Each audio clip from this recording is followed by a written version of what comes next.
On May 16, 1943, the German High Command believed the heart of the Ruhr industrial region was safeguarded by unbreachable dams and layers of anti-aircraft defenses. They were wrong. In one night, a force of just 133 RAF aircrew flying 19 Avro Lancaster bombers breached those same dam walls. For years, German planners asserted that gravity, reinforced concrete, and layered flak batteries covering the Möhne and Edersee dams were insurmountable. Yet, a single technical breakthrough in munitions engineering would defy their calculations with devastating precision. 19 crews achieved in hours what German engineers believed impossible over decades. These 19 Avro Lancaster bombers were not standard issue. Each had been refitted to carry the 9,000-pound Upkeep bouncing bomb, a device created by Barnes-Wallis, engineered to spin at 500 revolutions per minute and to be dropped at a precise altitude of 60 feet while traveling at 240 miles per hour. The crews were handpicked from 617 Squadron under Wing Commander Guy Gibson. By the morning of May 17, 8 Lancasters had been lost, and 53 aircrew members had been killed. In exchange, the Ruhr Valley's two most critical dams were breached, 1,600 people killed including 1,000 forced laborers, and the flow of water that powered German industry severely disrupted for months. The remaining Lancasters returned to their base, having disabled multiple factories and power stations with exactitude. The German command did not anticipate that a recently formed specialist squadron, equipped with an untested weapon, would navigate searchlights, flak, and the tightest margins in aviation.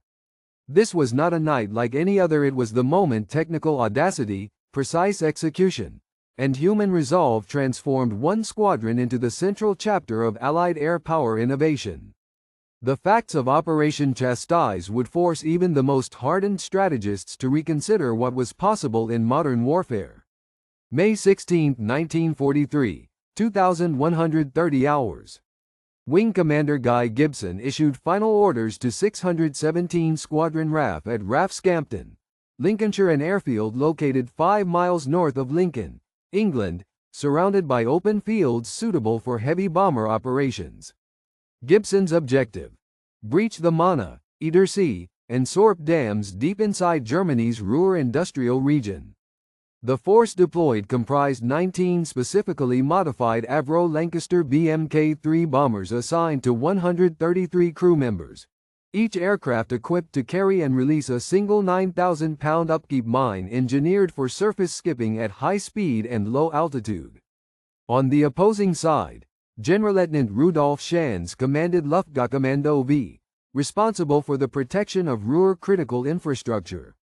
His defensive assets included the 22nd Flak Division stationed around the Möhne Dam, utilizing 88mm Flak 36 anti-aircraft guns with a maximum range of 26,246 feet and 20mm Flakvierling quadruple guns for close-in defense. Additional barge-mounted searchlights and anti-torpedo nets had been installed in the reservoirs. Radar coverage relied on the Würzburg system, with an effective detection range of 25 miles for incoming aircraft below 1,000 feet. Allied planners expected a high-risk, high-casualty operation based on prior intelligence. Dam defenses had been reinforced, and airspace over the Ruhr was heavily patrolled by night fighters from Nachtjagdgeschwader 1, each equipped with Liechtenstein radar. Calculations showed that flying at exactly 60 feet above water, at 240 miles per hour, would allow precise bomb delivery while minimizing enemy tracking. Nevertheless, the combination of low-level approach, multiple altitude and speed checks, and the necessity for bomb spin presented a significant operational hazard for the crews. Reconnaissance from photo interpreters on May 10, 1943, confirmed the placement of new anti-aircraft batteries at the Möhne and additional obstacles at approach vectors near the Edersee Dam. However, these assessments did not account for the Upkeep bomb's unique requirements. Accurate release depended on clear moonlight, minimal surface wind, below 10 miles per hour, and visual markers for exact targeting. The spring conditions in central Germany also introduced changing water levels, increasing the risk of buoyancy error for skipping bombs if altitude or bomb spin was mishandled by even a small margin. What occurred in the next 6 hours would determine whether technical innovation could deliver a critical blow to or be stopped by the formidable German defenses. At 2,150 hours, the first Lancaster cruise under Wing Commander Guy Gibson began taxiing onto the main runway at RAF Scampton. Each bomber carried a single 9,000-pound Upkeep mine, rotated by a hydraulic motor to 500 revolutions per minute before takeoff. The aircraft had undergone weight reduction modifications, removing ventral turrets and armor to increase range and payload. Crew positions were fixed: pilot, flight engineer, navigator, bomb ame, wireless operator, rear gunner, and mid-upper gunner. The initial navigation challenge was a low-level crossing of the Netherlands, maintaining 60 feet of altitude over water for radar evasion. By 2,300 hours, Oberleutnant Kurt Zimmermann had positioned 388mm Flak 36 batteries and searchlight squads along the western approaches to the Möhne Dam.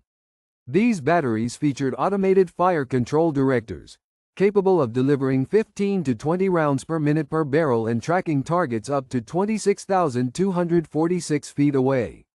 At 2,315 hours, the lead section from 617 Squadron crossed the Zuiderzee, encountering ground fire but sustaining only minor damage. The crew's airspeed instruments showed a steady 240 miles per hour, maintaining the parameters needed for bomb deployment. At 0006 hours, Intelligence Officer Squadron Leader John Hopgood at RAF Scampton intercepted Luftwaffe radio traffic suggesting enemy squadrons remained unaware of the number or objective of incoming bombers. The intelligence brief indicated German command believed the raid to be diversionary. German radio operator Feldwebel Helmut Richter at the Möhne Gorge relayed initial sightings but lacked knowledge of the Upkeep device's technical function. Night wind was measured at 5 miles per hour, with moderate visibility of 2 miles and temperature at 12 degrees Celsius, conditions favoring low-level attack profiles but also increasing the risk of detection by searchlights. At 0015 hours, Gibson's Lancaster marked the initial attack run on the Möhne Dam using specialized Aldis lamps to measure altitude. The bomb release conditions, calculated seconds before the dam wall, depended on precise instrumentation and split-second crew coordination. The outcome of this technical feat would reshape the tactical situation within minutes, setting off a chain reaction across both Allied and German lines. At 0028 hours, Flight Lieutenant David Maltby of 617 Squadron, piloting Lancaster AJJ, transmitted the codeword, "Nigger," the prearranged signal indicating the Möhne Dam had been breached. Using the Mk-14 bomb sight, Maltby's crew confirmed a 30-foot wide fissure at the dam's central spillway as water surged downstream. Wireless operator Sergeant Vivian Nicholson logged the water column rising 18 feet above the breach, based on spotter estimates transmitted from the rear turret. Within 3 minutes, final transmission details were relayed to Air Vice Marshal Ralph Cochrane at Bomber Command HQ, including photographic readings from the F-24 camera mounted in Maltby's aircraft. 85. The rapid confirmation of the breach dramatically shifted the tactical landscape. Previously, Bomber Command projected a minimum of 4 direct hits would be required to cause structural failure, based on German dam specifications of 25 meters wall thickness at the base. Maltby's transmission revealed that 2 precise Upkeep detonations, separated by just 162 yards and 47 seconds, generated hydraulic forces sufficient to overwhelm the dam's post-tensioned steel anchors. Within 9 minutes, this intelligence reached Group Captain John Whitworth, who ordered all subsequent waves to immediate secondary targets. 80. Squadron Leader Henry Maudslay, overseeing AJZ's attack run, received real-time confirmation of the Möhne Dam's breach. The technical feat validated both the Upkeep weapon and the crew's synchronized low-altitude approach. Intelligence reports enabled the redeployment of 7 Lancasters toward the Edersee Dam at 0038 hours. RAF photo interpreters at Scampton, using live photographic transmissions, began plotting hydroelectric facility shutdowns and bridge flooding risks downstream, resulting in the rapid issuance of flood warnings to British Army monitoring units in the Low Countries. 85. German Oberstleutnant Albrecht Giebler, commanding Flak Regiment 952 near the Möhne, received sporadic and contradictory field reports as water levels at the reservoir dropped 2.3 meters within the first 14 minutes. Defense crews initially misidentified the breach as a temporary spillway overflow, failing to grasp the structural compromise. Anti-aircraft fire was redirected to secondary approaches, but command lines faltered as reservoir power substations began to fail at 0035 hours, breaking communication between battery emplacements and Luftgaukommando V. 80, between 0031 and 0045 hours. Alert orders traveled across Luftgau bis sectors, but within this interval, 23 German strongpoints lost primary electricity and radio relay. Downstream, Wehrmacht engineering detachments recorded rising water columns at Kettwig and Naheim, while bridge watch stations confirmed the first wave surge at 0043 hours. The tactical reality. German command structure had been fractured and the region's flood controls rendered inoperable, all within a quarter hour of Maltby's signal. 70. The Avro Lancaster BMK-3 Special was modified to deploy the Upkeep rotating mine under conditions demanding exceptional low-altitude stability. Its dual-control yokes, Merlin 28 engines generating 1,640 horsepower each, and precise height-keeping systems using Aldis spot lamps allowed accurate bomb release at 60 feet above water, with a 500 RPM spin imparted by an auxiliary hydraulic drive. The bomb's hydrostatic fuse was calibrated for detonation at a depth of 30 feet, yet the shockwave from two near-simultaneous impacts exceeded design parameters, resulting in structural failure. Trials at Reculver testing site in March 1943 omitted full-scale dam structures and did not replicate real operational flak or multi-bomb sequential detonation scenarios. Thus, actual dam resilience, a function of wall thickness, base anchoring, and tensile strength, remained incompletely validated. Additional technical factors included the effect of varying water levels, up by 0.4 meters after spring rains, stability margins of the underwing yoke mechanism, and bomb aerodynamic drag coefficients at sub-250 mph deployment. 120. The decision to launch at night and at full moon was made by Air Vice Marshal Ralph Cochrane on May 8 at 1,100 hours, based on meteorological desk analysis that forecast optimal visibility, low wind shear, and partial cloud cover crucial for visual targeting yet affording some concealment. Intelligence Report Air 4461st, issued May 12, assumed German searchlights would be hampered by low mist yet failed to predict the adaptability of Flak 36 gunners with radar range corrections. At the raid on the Sorp Dam in March 1943, clear weather allowed German batteries to visually track and intercept incoming aircraft, resulting in 17% higher loss rates for RAF squadrons. For Operation Chastise, cloud levels fluctuated at 700 feet, blinding several searchlight positions and enabling the 617 Squadron to execute more accurate approach runs.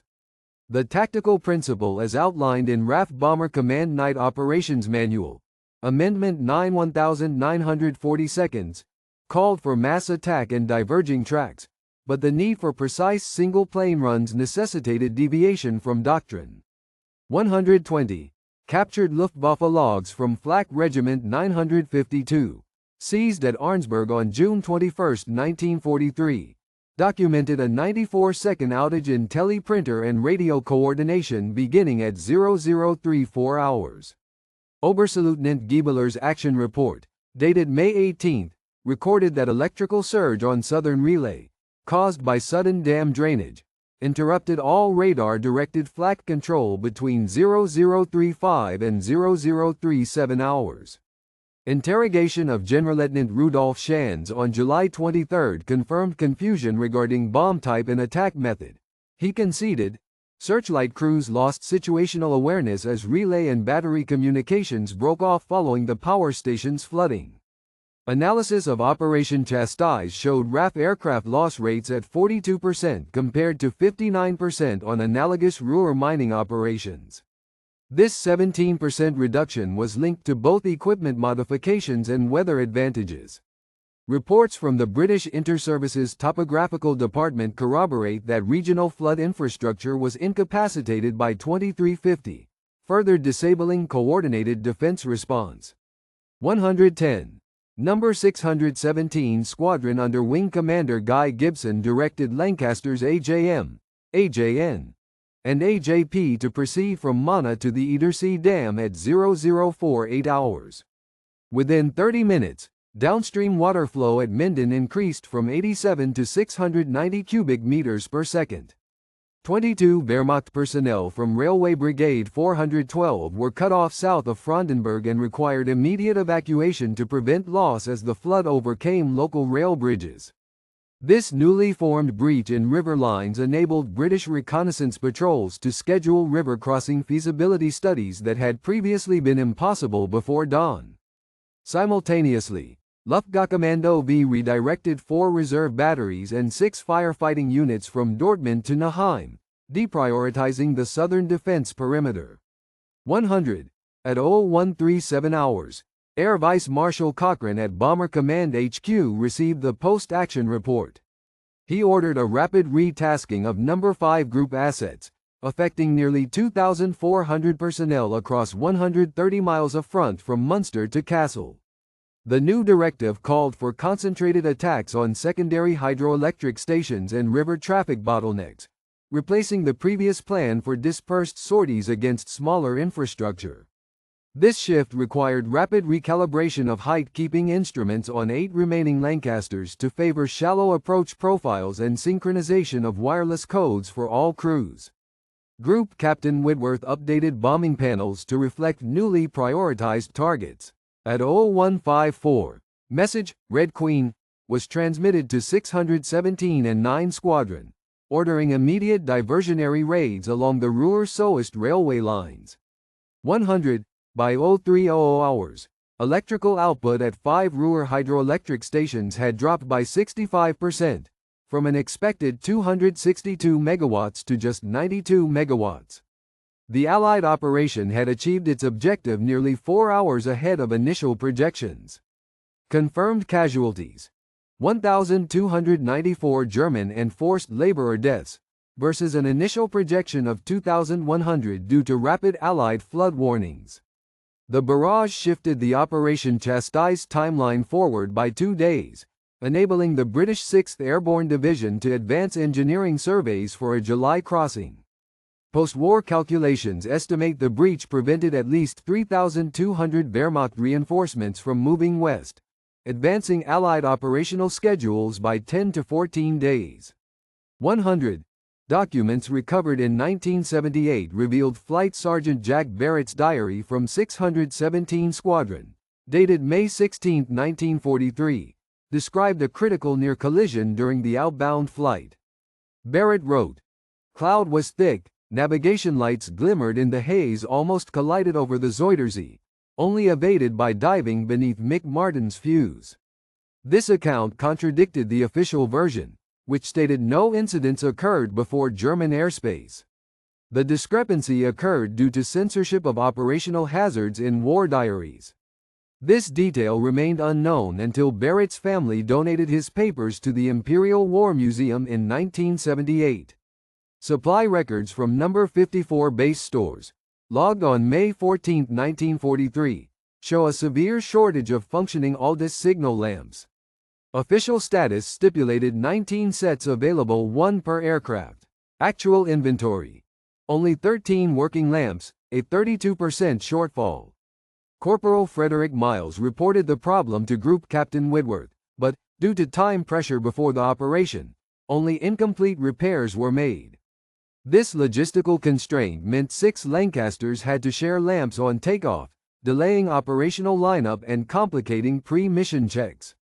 The May 17, 1943, after-action report stated 7 Upkeep mines successfully struck designated dam targets, with 5 resulting breaches. However, German engineering records from the Westfälisches Wirtschaftsarchiv recorded only 4 confirmed impact sites at Möhne and Edersee. Medical records from Stalag Luft 3 documented 5 additional crew fatalities than RAF combat reports acknowledged. The discrepancy, 58 deaths versus 53 officially, an 8.5% difference. Historian Barbara Zimmerman's 2001 research using German Red Cross lists revealed delayed British casualty notifications and strict control of after-action loss reporting. While Air Ministry memoranda focused on strategic dam destruction, aircrews at the Edersee found the approach route cluttered by floating debris from upstream logging. Private Leonard Warden, ground support, fabricated a rake tethered to the nosewheel to dislodge driftwood while taxiing for takeoff. This improvisation was repeated in at least 9 other ground crews. Post-war interviews with 14 veterans confirmed the pattern. The standard airfield procedure for runway clearance proved ineffective because local labor had been redeployed. It remained unchanged due to lack of post-operation feedback mechanisms. Weather data from the British Meteorological Office for May 16 to 17, 1943, shows ground-level fog at RAF Scampton reducing visibility to 800 meters between 2,200 and 2,330 hours. Official flight plans presumed minimum visibility of 2,000 meters. Actual wind chill at operating altitude, -3 degrees Celsius. This 10 degrees Celsius lower temperature affected the Upkeep's hydraulic drives, causing reduced bomb spin on 4 aircraft. Equipment was rated for temperatures above 7 degrees Celsius. At -3 degrees Celsius, spin rates dropped to 420 revolutions per minute. This performance gap was not discovered until post-war technical analysis in 1948 explained several missed bomb bounces at the Sorp Dam. These overlooked details aligned with evidence historians found in survivor interviews, foreign archives, and technical evaluations conducted in the decades following the raid. Post-war analysis completed in 1946 concluded that the Dambusters Raid was a decisive blow to German industrial capacity. The British Air Ministry's 1947 official history, written by Sir Charles Webster and Noble Franklin, stated that breaches at the Möhne and Edersee dams caused lasting power outages and flood damage, citing British reconnaissance and intercepted German telegraph traffic. Historian Basil Collier's 1957 work argued from these sources that the operation delayed Wehrmacht troop deployments and crippled Ruhr industrial output for months. This interpretation stood uncontested for nearly 2 decades, mostly because German civil records and internal engineering assessments remained inaccessible, restricted by post-war occupation authorities and Allied intelligence. Declassification of German administrative and economic files in 1969 changed this assessment. Dr. Detlef Vogel's 1974 examination of North Rhine-Westphalian archives revealed that electricity production, while sharply reduced initially, rebounded to 80% of pre-raid levels within 4 weeks due to an extensive German emergency response. One report by Reverberated, May 23, 1943, detailed power restored to all but 2 facilities, industrial output at 79%. Comparison with the Edersee breach in 1943 and the 1944 bombing of the Sorp Dam highlights key differences. At Sorp, limited downstream flooding equaled minor output loss. At Möhne and Edersee, rapid flooding disrupted rail and industry for 12 days, but infrastructure redundancy shortened overall recovery time. The critical variable proved to be Germany's reserve transformers and mobile power units, which mitigated long-term losses.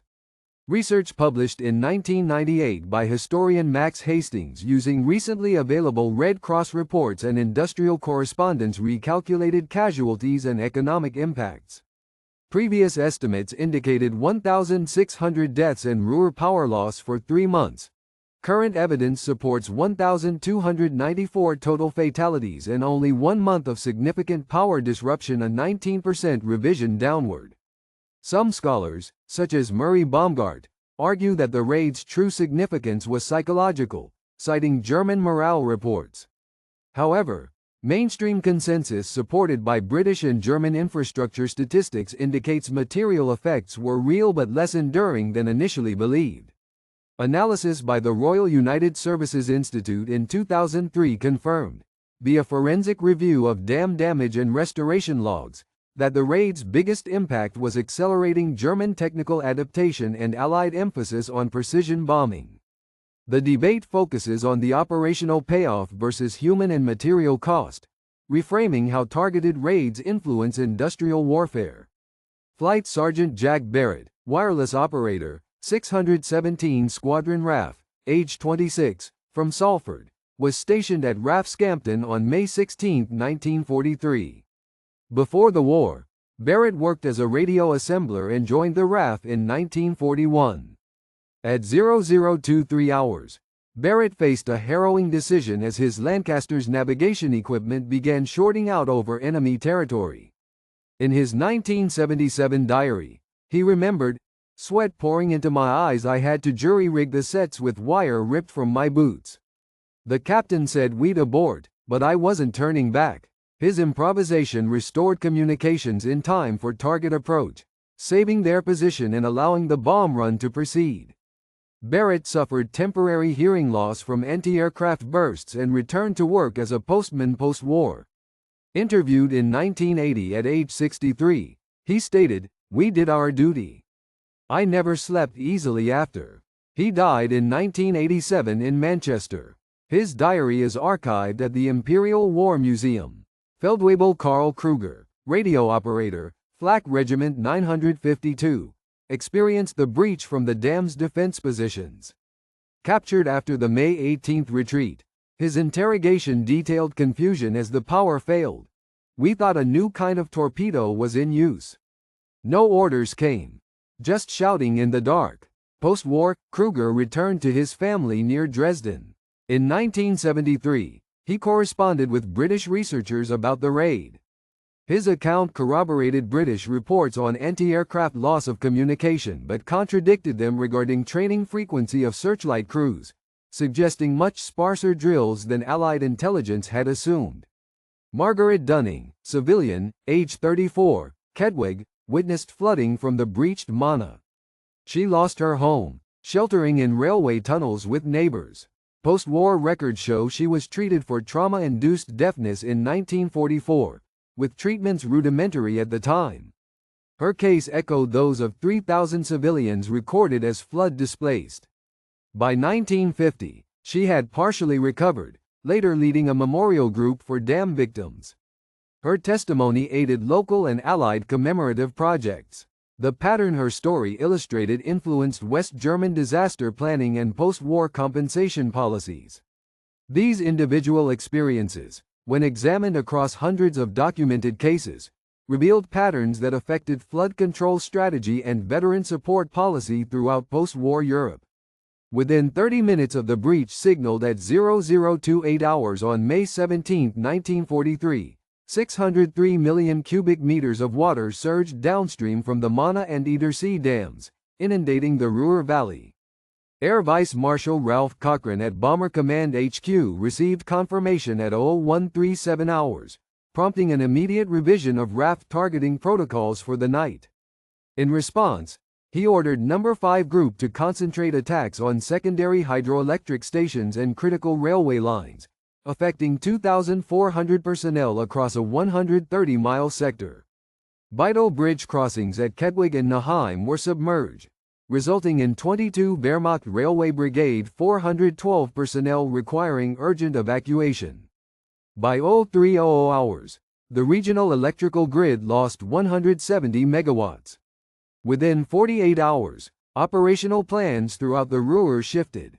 Operation Bellicose, scheduled for June 1943, was advanced by 10 days.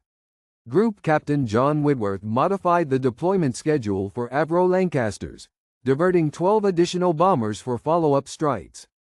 This adjustment came at the expense of delayed sorties against the Hamburg oil refineries, reducing immediate pressure on vital fuel reserves but enabling continued disruption in the Ruhr.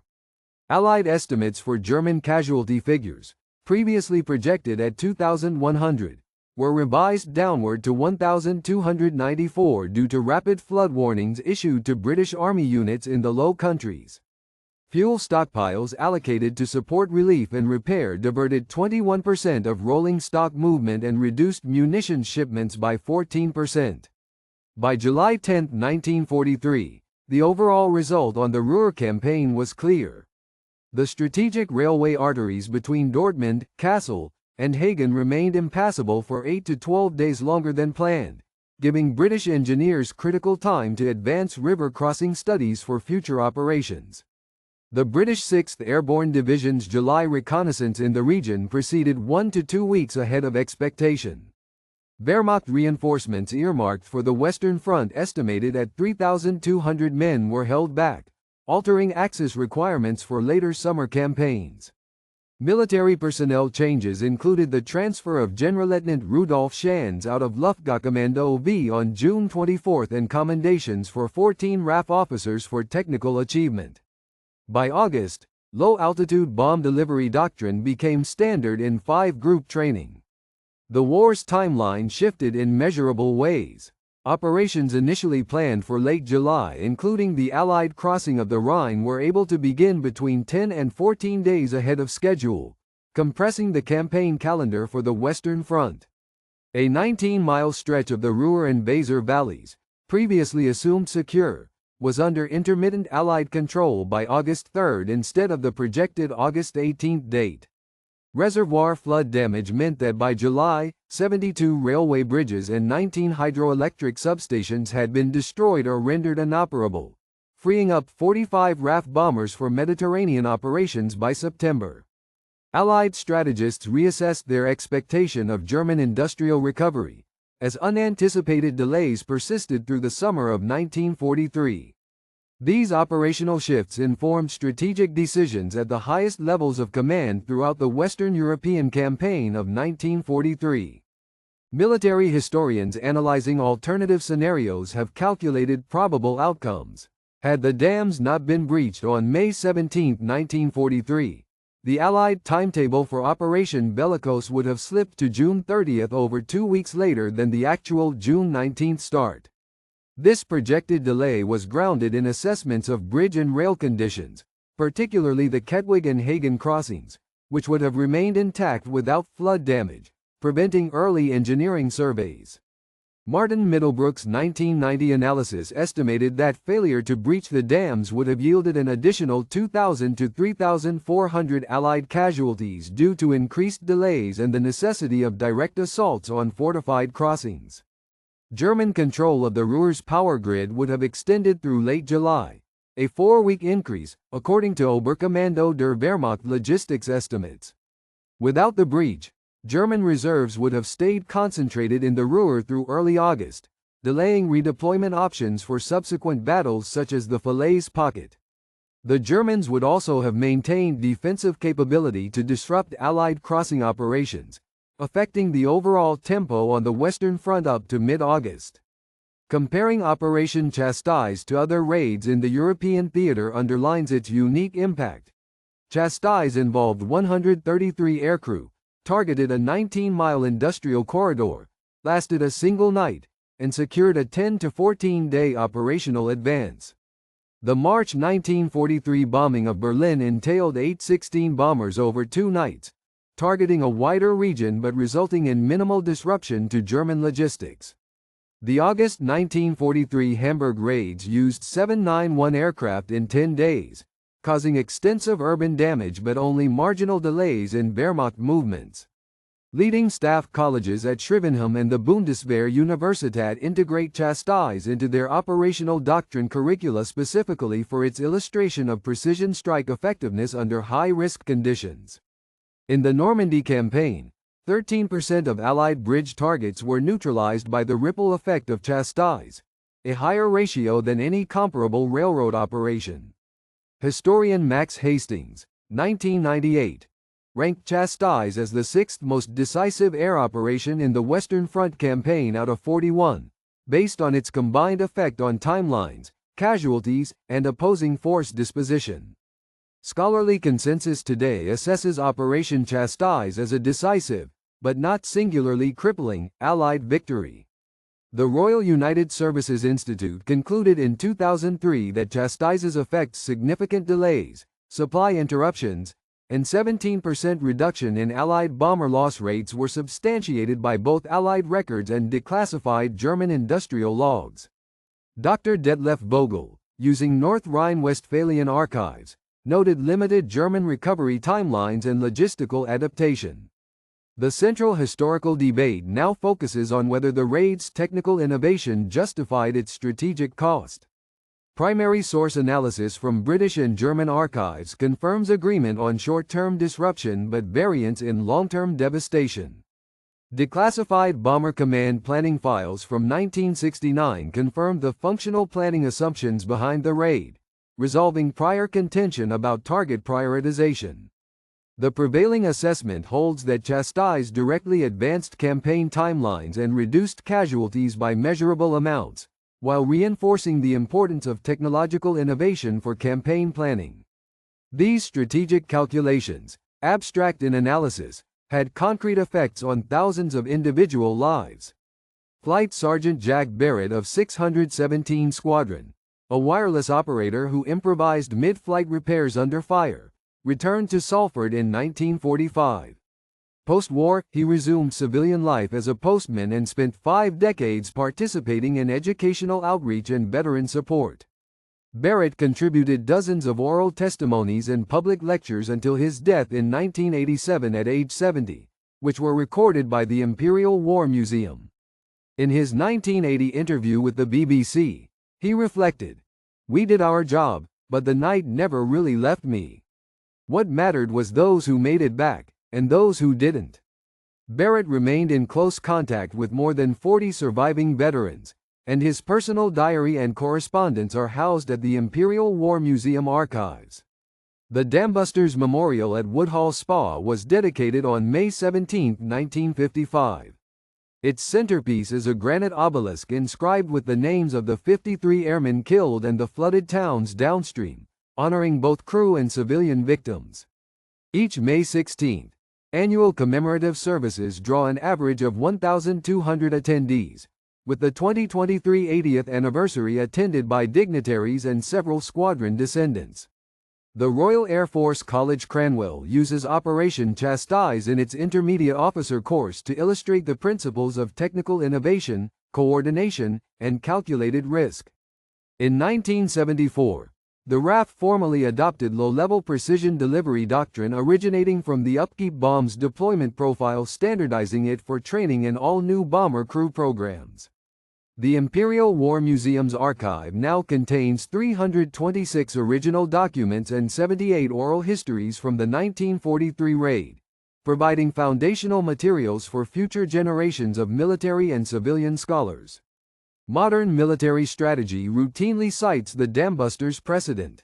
Upkeep's lessons directly influenced precision-guided munitions requirements for Operation Desert Storm in 1991, as documented by the Air Power Studies Center's 1997 review. Technical modifications to hydraulic drive systems for bomb delivery, tested during Chastise, were adapted in the development of the RAF's Storm Shadow missile, fielded in 2003. Organizational reform followed. The raid exposed critical weaknesses in aircrew training feedback loops, prompting the RAF to implement after-action analytical debriefings in 1981. The Ruhr Dam site is preserved as a memorial and technical museum, drawing 42,000 annual visitors and supporting ongoing education on engineering, warfare, and civilian resilience.